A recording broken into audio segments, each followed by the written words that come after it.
I originally did a video on Sir Alex Ferguson's last 7 signings as Manchester United manager and where those players are now, as I thought it would make for interesting viewing. But the video did so well that I followed it up with a look at Brendan Rodgers' last 7 signings at Liverpool and where those players are now as well. Now the Rodgers video has taken off too, I think it's clear that we have a bit of a series on our hands. So make sure to comment with the managers and or clubs you'd like to see covered in the comments and subscribe to HITC Sevens so you don't miss out. Here are Jose Mourinho's last 7 signings as Chelsea manager. Where are they now? DANILO, PANTIC, PARTIZAN. Now, we should point out that since Jose Mourinho has had 2 stints as Chelsea manager, we are referring to the most recent one here, which saw him lead the club from June 2013 to December 2015. In that time, Mourinho won a Premier League and League Cup double before a dreadful start to his 3rd season saw him sacked by Roman Abramovich. The Portuguese head coach also oversaw the sales of Kevin De Bruyne, Romelu Lukaku, and essentially Mohamed Salah as well.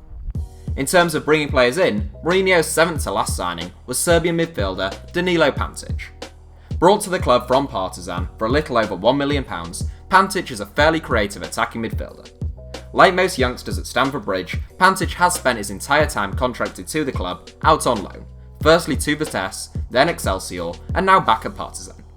Age 21, Pantic's current contract will run out at the end of this season, and it's highly unlikely that the Blues will offer him a new deal, meaning a return to Partizan on a free transfer is probably the most likely outcome. Baba Rahman, Schalke. One man who has played for Chelsea and may still have a chance at the Bridge is Ghanaian international Baba Rahman.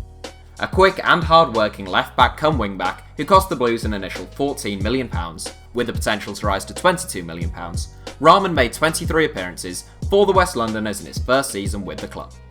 Tough tackling, attack-minded, and capable of putting wicked deliveries into the box, Rahman's chances at Chelsea may be limited by Marcos Alonso. He is currently a third of the way through an 18-month loan deal at Bundesliga outfit Schalke, who is supposedly paying 100% of his reported £85,000 a week wages. Pedro, Chelsea. A bit of a renaissance man under Maurizio Sarri at the start of this Premier League season, Spanish wide man Pedro has played a pivotal role in the Blues' first few games. The 31-year-old scored 23 goals in his breakout season at Barcelona, but that remains his finest goal-scoring season. Mourinho brought the World Cup and 3-time Champions League winner to the Bridge from Barcelona for £19 million, and he has since enjoyed mixed form in the capital. Quick and versatile, Pedro has excellent movement and he could chip in with a fair few goals if Sarri persists with him as a regular this season. Kenedy, Newcastle United. One of Jose Mourinho's most exciting signings from his final summer in charge of the club, Brazilian youth international Kenedy cost just over £6 million, having impressed in Rio with Fluminense. Formerly a left-back but now more commonly found on the wing, Kenedy is strong and unpredictable. He is currently on loan at Newcastle United, where he showed glimpses of his potential in the second half of last season. We backed Kenedy in our list of 7 Premier League players to watch this season, and he promptly responded by kicking out a player, for which he should have been sent off, losing the ball every time he got it, and missing a penalty in the dying embers of the game against the favourites to get relegated this season. Oh well, the only way is up. DJILOBODJI, Sunderland. Kenedy may have been rubbish in his last game for Newcastle United, but that's child's play compared to fellow North-East local DJILOBODJI, who spent an entire season ensuring Sunderland were relegated from the Premier League.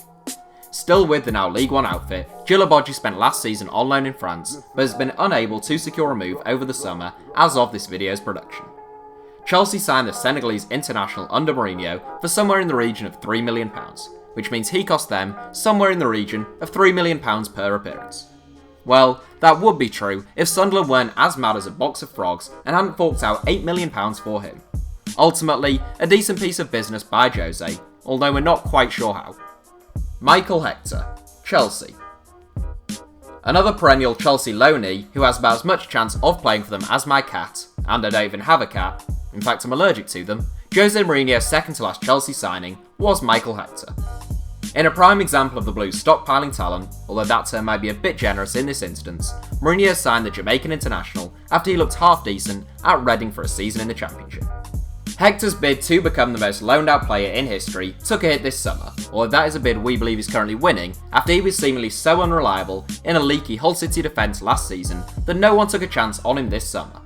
Either that or Sarri fancies him in his first team plans. The former, definitely the former. Marco Amelia, free agent.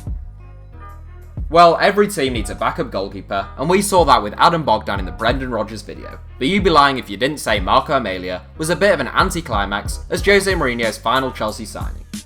The former AC Milan goalkeeper has won 9 caps for Italy, which isn't bad going in the Gianluigi Buffon era, joining the Blues in October 2015 as a backup to Asmir Begovic, following an injury to regular first choice Thibaut Courtois.